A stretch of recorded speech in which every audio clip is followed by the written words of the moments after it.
Assalamualaikum warahmatullahi wabarakatuh. Salam jumpa, salam sejahtera untuk Anda semua. Saudara-saudaraku sekalian, dimanapun Anda berada, semoga kita senantiasa dalam lindungan Tuhan yang Maha Kuasa.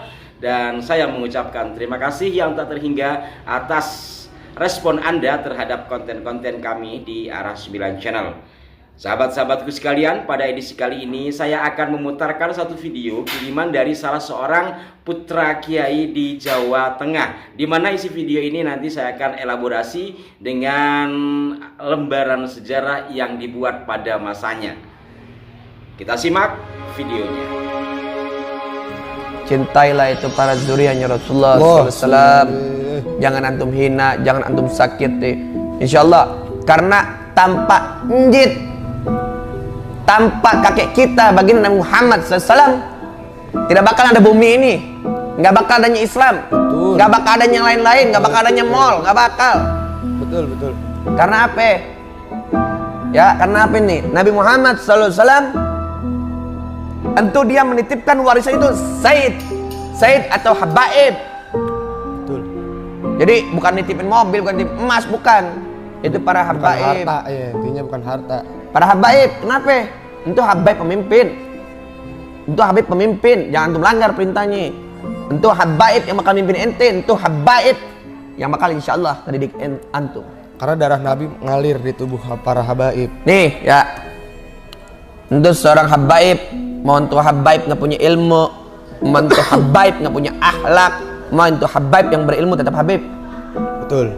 Ini habaib nggak punya ilmu, tapi dia punya akhlak, bolehlah dia nyimak akhlaknya, cara dia berbicara, cara dia seperti apa. Ini habaib nggak punya ilmu nih. Satu lagi habaib nggak punya ilmu, jangan antum benci, jangan antum hina, jangan antum sepelein. Betul. Kenapa?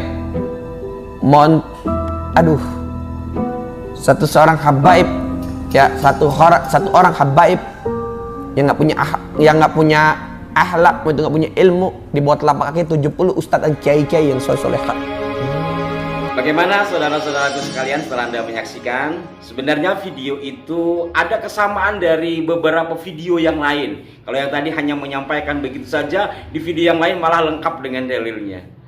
Dengan video itu, seandainya saya jadi habib, luar biasa. Walaupun sejujurnya saya ini adalah sahibul bait dan saya juga dzurriyyah Nabi Adam alaihissalam. Sahabat-sahabatku sekalian, isi dari video tadi itu seulas, secara substansi pernah saya ulas beberapa edisi yang lalu, tapi mungkin Anda sudah kelewat. Dan edisi kali ini saya coba elaborasi realitas-realitas yang ada pada hari ini mencerminkan kebenaran buku ini, walaupun tidak semuanya ya. Ini adalah buku yang dibuat oleh Aloysi van den Berg. Saya ulang-ulang karena mungkin ada yang nonton hanya sekilas, ada juga yang tidak pernah tahu. Judul aslinya itulah Hadramaut, di mana penulisan buku ini antara lain ada kontribusi dari Habib Utsman bin Yahya, dan juga ketika meneliti di Batavia dibantu oleh seorang Arab Hadramaut, Hasan bin Muhammad Babahir. Di sini ketika mengulas tentang Sayyid di sini adalah yang hari ini kita sebut Habib atau Ba'alawi ya. Saya baca.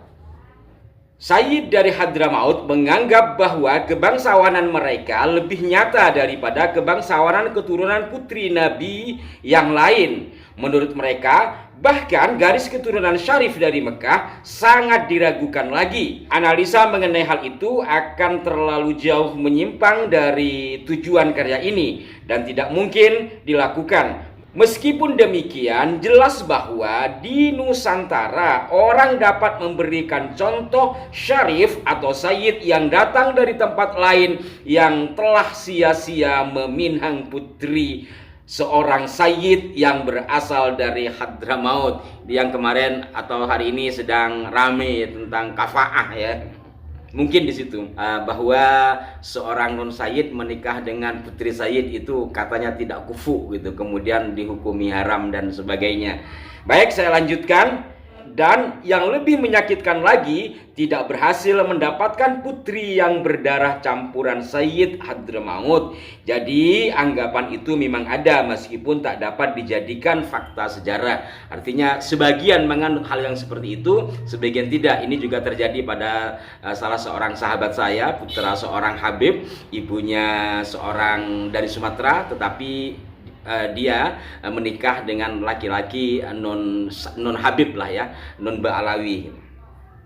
Selanjutkan lagi, meskipun pengaruh golongan Sayyid di Hadramaut seluruhnya membentuk unsur yang menguntungkan budaya, semangat, dan pemertahanan hukum, pengaruh itu berdampak buruk pula untuk tidak membicarakan keangkuhan yang tak tertahankan dari mereka yang sejak dini dikelilingi oleh kehormatan. Kita dapat meninjaunya secara lebih umum. Golongan Sayyid di Hadramaut merupakan unsur yang terlalu konservatif dan seterusnya. Ini saya hanya membaca, selebihnya para Habib barangkali tidak setuju dengan pendapat ini. Monggo dikoreksi, barangkali ada sumber-sumber lain yang mengatakan yang berbeda.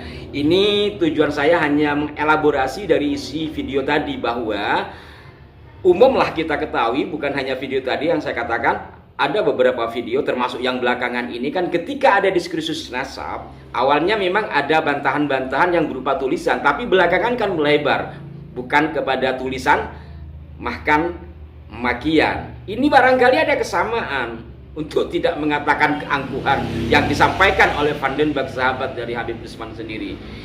Sekali lagi saya mohon maaf kepada Anda, juga kepada para habaib jika Anda tidak nyaman dengan apa yang saya sampaikan. Tetapi bagaimanapun ini adalah realitas sejarah yang dipotret pada masa itu. Buku ini 1886 dari penelitian 1884 aslinya, tapi intent di 1885, di mana penelitiannya, saya ulangi lagi, ada kontribusi dari Habib Usman bin Yahya, dan pada 1886 itu diterbitkan, di mana pada saat itu Habib Usman masih ada dan masih sehat ya, maka itu memungkinkan beliau mengetahui isi buku ini. Dan dari beberapa kitab beliau Habib Usman yang saya baca, tidak ada kanteran, tidak ada sanggahan atas buku ini. Yang ada sanggahannya adalah terhadap perang Banten, kan seperti itu.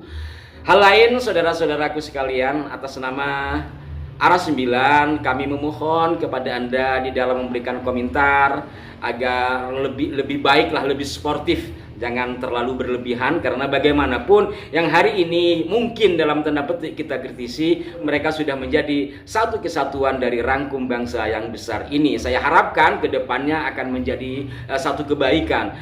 Bila hari ini ada kritik, baiknya disikapi untuk lebih memperbaiki diri, bukan menganggap musuh. Yang ada kan seperti itu.